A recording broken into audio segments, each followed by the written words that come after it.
All right. So I've been studying a couple of things. Who wants to see the number one way to double your appointments and double your business? It's super simple, right? Huh? Simple way to double your appointments, business, overall. What do you guys think it is? Double dials. What else? Push what? Push more. What else? Yeah. Number one way to do it, you ask for the appointment at least 3 times, no matter what. Super simple. Guess what? Nobody does it. So you want a double conversion, you ask for the appointments 3 times, which means you got to get 3 no's. There's multiple examples. I think I sent Ryan an example of the podcast. A buddy of mine talked about it. Brand new agents come in and smokes all the other agents that are the experienced agents who have been doing it for years. Blows by them in business, blows by them in appointments, blows by them in contracts. Why? He was trained to do one simple thing that nothing else matters. You got to get 3 no's every appointment. Sorry, every conversation for the appointment. Which is super simple, right? But guess what happens?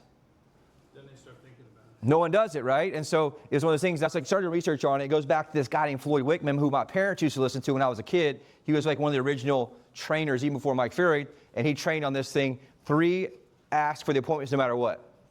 And so what does that mean? Yep, and so if you look back to psychology, the first no you get's what? 100% reactive. They're saying no to you just what? Automatically, because their defense mechanism's up. And so just know if I come in, I want to ask for the appointment. That's one thing they were talking about too. If you get a yes on the first ask, you got to be super suspicious. And anybody's been doing this for a while, if you get an easy yes on the first ask, what usually happens? They don't show up. And so I want you guys to have this mindset consistently going in no matter what. Hey, if they're going to tell me no, at least once, no matter what. And that's just a natural defense mechanism. We talked about this on the listening side. We massively increase our conversion. Listening side by doing what, Scott? And then what we track, the number one metric, track and recording. How many times you ask for the sale? We know there's a lot of times you're asking for 1 and falling off. And so once you get to 3+ is when it starts to get sold. Same thing with timeshare. If anybody ever done an OPC before? It's off premises. Yeah, they basically get you to do tours. They do it at Broadway, the Boulevard. They bring you in. Now, what do you notice every single time you watch somebody? I sit back and watch them. The first time they ask me, they say, hey, come here. So they never even ask me anything. That's what's crazy. But a good one. If you watch, I want to mess the point up here. If I'm at Broadway, they have people, hey, come here. And what happens every single time they say, come here, most of the time? The people automatically say what? No. And then the good ones do what? Yep.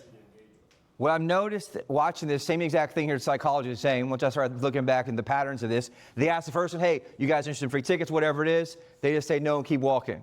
Then they ask a very specific question, it's a different question, hey, you're on vacation, how many days you in town for, whatever it is to do what? Break the pattern. They break the pattern, ask the second question, right, reel them back in. Typically they'll get them on the third ask. Hey, would you like some discounts or any specific show you want to see this week I can get you free tickets for? And then what's happened after the automatic defense mechanism wall comes up, the second one typically comes up, they ask the third time, which is probably the question they have planned in the arsenal, is what gets them in and they start doing what? The presentation, right? Here's what we got, this deal, all you gotta do is give me 45 to 90 minutes of your time, right? Whatever it is, but what it made me realize, man, that happens every single time in timeshare. But we're selling a high ticket product and most of the time we're getting hit with one objection doing what? Okay, thanks, have a great day. And when I was hearing this example of, man, I could teach you guys some crazy complicated, right, that you'll probably just forget about and put away, or the one thing that really works and helps a brand new agent sell more than experienced agents. And obviously, if I'm an experienced agent, if you just make sure you do this. Now, the one thing, number one, I got to do is, number one, I got to do it. Second thing I got to do is track it. What does that mean? I got to hold myself accountable to it. So I have 10 conversations. I want to keep a check or a circle, whatever it is I'm tracking my dials, that I go back and say, how many times did I ask for the appointment? 3+ times. So if I know that I should do it, but I'm typically not doing it, what's the gap, you guys think? What's the gap? Training, what do you do? So people know you should do it, right? And we really talked about hammering on this much. I think I mentioned this a long time ago, but like just having specifics, I started looking and seeing patterns, but it happens everywhere. But just knowing that's a simple thing, you know, if like I can just get this and not need, what's the gap between knowing I should do it, but people not doing it? Fear, uncomfortable, and doing what? Having the ability to overcome the objection, right? And typically most of the time you guys are getting what? Just looking, right? Far out, perfect. Yeah, so that's one thing that you'll get a lot. The number one you're going to get is what? Just looking. So what's a good one, just looking? Yep. Yeah, here's a good one I got. I was telling Ryan about this. And say, hey, they tell me I'm just looking perfectly. I'm just looking for people who are just looking. So I'm so glad we're on the phone today. That's all you got to do. I'll say Right? Actually, I said, I was like, perfect. Our website is Thank you. Yeah, perfect. I'm just looking for people who are just looking. What's the next question? What are you looking for, right? And then you go through that part where I'm just looking, hey, no problem, Tim. I'm just looking for people who are just looking. By the way, what were you looking for? And now I'm able to skip across that complaint very easy. And there's a couple ways to handle that, but I always just want to give you guys a good simple one that's like, dude, that's so simple, right? You just have to have that in your pocket to be able to get and just push through the initial wall that come up, right? And like Austin said too, you can say, hey, what was the one you just said? That's pretty good, was it? Yep. And so, perfect.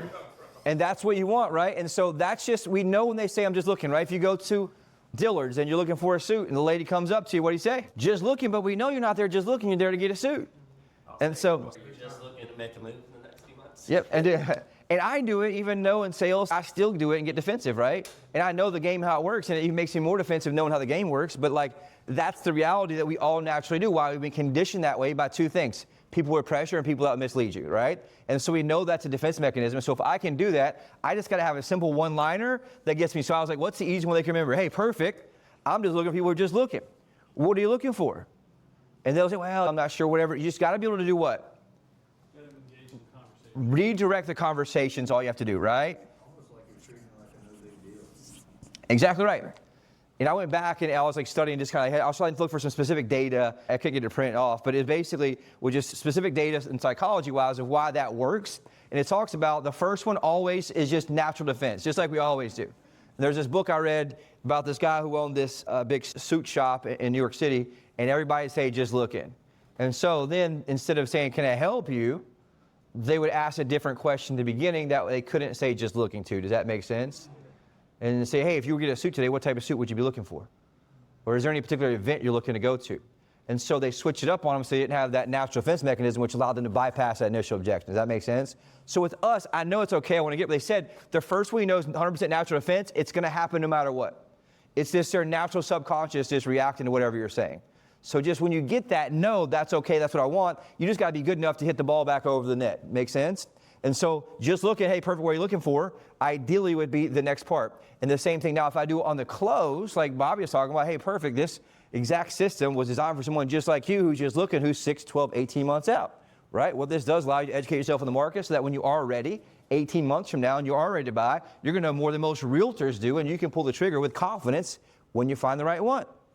And so that way you're able to push them through that, ideally. Second part we want to go through, well, I'm 18 months out, right?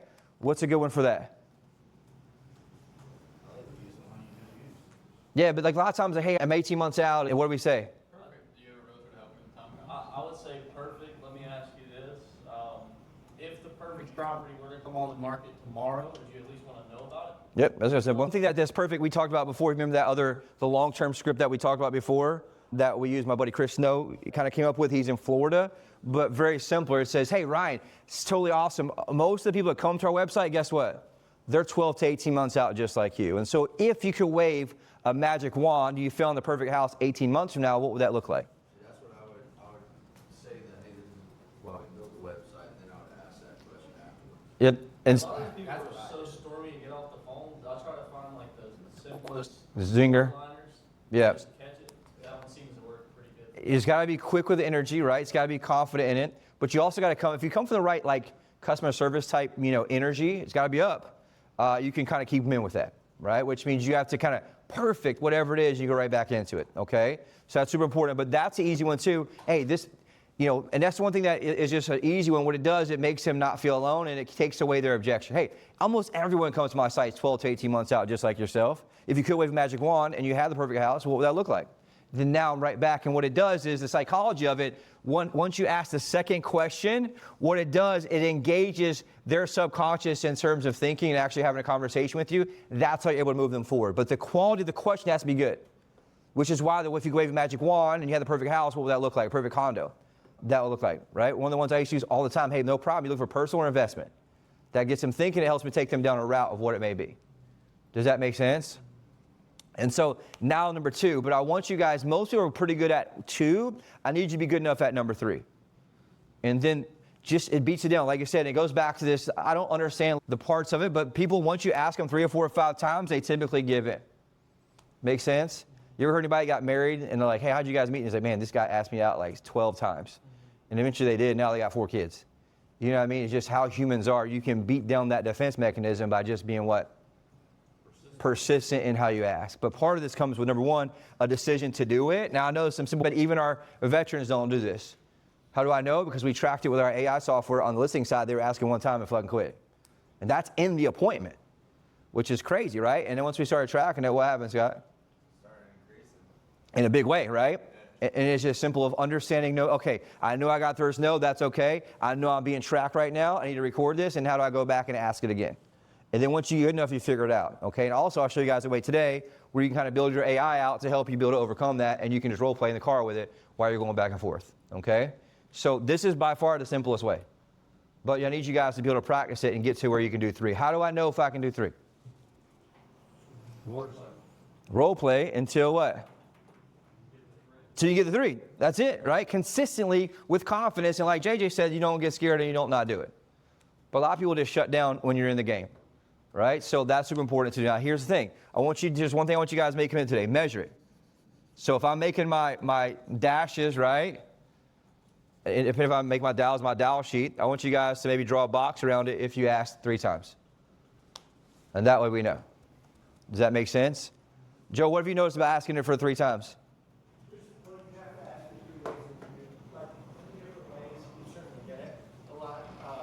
One of the things I was going to touch on too is like, all you have to do is just reframe it another way. I even do like, I outright ask for the appointment. If I get denied, I'll even say something like, well, I happen to be in Conway this time, and kind of take the pressure off them, make it feel like it's not really a big commitment. Yeah. I'm in the area, and then sometimes I get it that way. There's just many different ways you can start asking 100%, right? And that's one thing, if you get a multiple no's, and it's like kind of like what also somebody too, it's like, I used to have this one too. Hey, if I had a deal that was 30% off market value, you get it for a steal that no one else knew about, is that something you'd be interested in?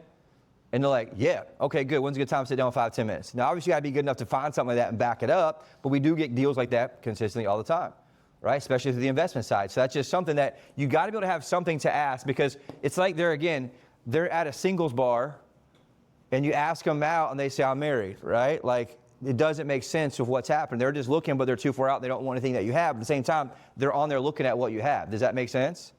And so that's the key part, just knowing what their actions are lining up with their words, and just knowing that they're not lying to you out of just spite in most cases. They're lying to you out of what? Fear.